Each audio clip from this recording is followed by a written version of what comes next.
বলা হয়েছে A C এর পুত্র, সি এবং কিউ কি হলো ঠিক আছে, দুই বোন, সি এবং কিউ দুই বোন। দেন আছে জেড কিউ এর মা। তারপর রয়েছে পি যদি জেড এর পুত্র হয়, তাহলে অপশান রয়েছে, অপশানগুলো এবার দিচ্ছি। ফার্স্ট অপশান রয়েছে পি কিউর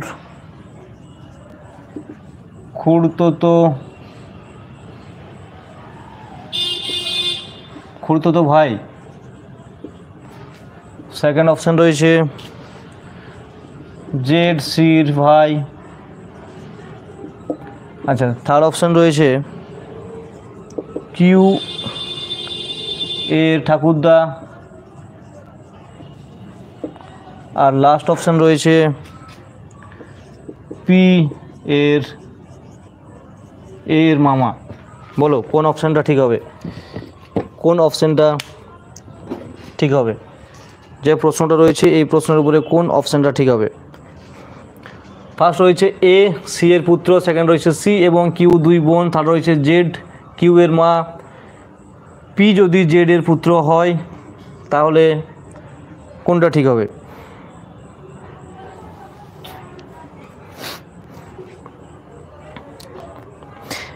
এখন বেশিরভাগ এক্সামে যে ব্লাড রিলেশনগুলো আসছে সেটা কিন্তু এই ফরম্যাটেই আসছে, এই ধরনের প্রশ্নগুলোই আসছে, এইভাবেই আসছে বেশিরভাগ ক্ষেত্রে। রিসেন্ট যে এক্সামগুলো, বিশেষ করে একদম রিসেন্ট যে এক্সামগুলো দেখবে তার পিওয়াই কিউগুলো দেখবে যে এই ফরম্যাটেই বেশি প্রশ্ন রয়েছে।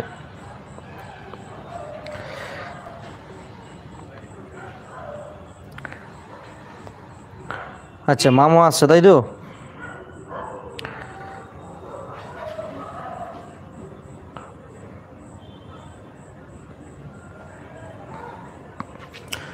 চলো দেখে নি, অনেকেরই আনসার এসছে মামা, অনেকেই বলছো মামা আসছে।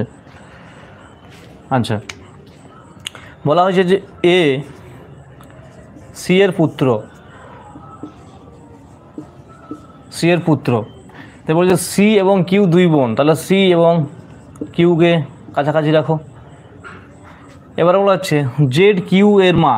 কিউ এর মা মানে কিউ এবং সি দুজনেরই মা, কিউ এবং সি দুজনেরই মা হচ্ছে জেড, তাই না? কিউ এবং সি দুজনেরই মা হচ্ছে জেড।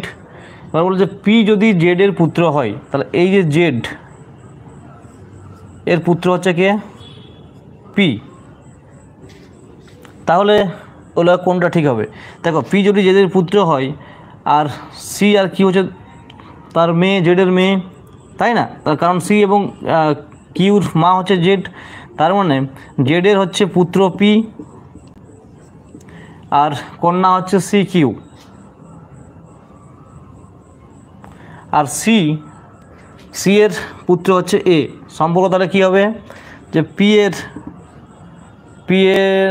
পি হচ্ছে এ এর মামা। হ্যাঁ, এটাই হবে, পি এ এর মামা। একদম অপশান ডি যারা বলেছো সবারই ঠিক আছে।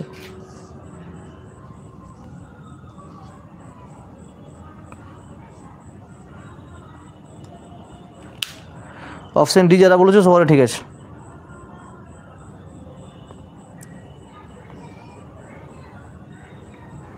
পি এ এর মামা হবে, ঠিক আছে? কারণ কি, সি এর ভাই পি, সি এর ভাই পি, তাই না? তাহলে এর মা যদি সি হয় তাহলে পি তার মামা হয়ে